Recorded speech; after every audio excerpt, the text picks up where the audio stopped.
Yo, what's up guys? Yarsa Nadia Vlogs nagbabalik. At ngayon pong gabi ay magpapalit po tayo ng ating pong Kickstarter arm.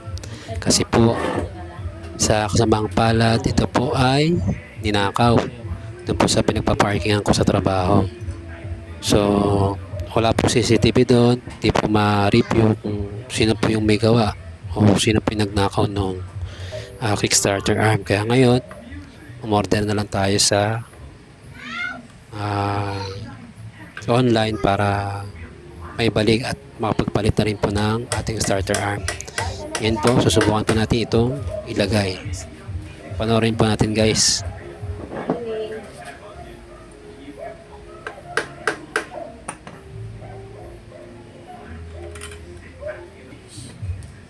Yan, ikakabit na po natin yung ating bolt na 10mm. At higpitan na po natin ito gamit ang ating ratchet. Unti-unti lang po at wag masyadong upersahin, baka maputol yung ating bolt. Yan, dahan-dahan lang po. Ang sampil nyo na medyo masikip na, okay na yan. Tapos itong po, testingin na natin. Okay, go! Yun o, one kick lang. Tapos na.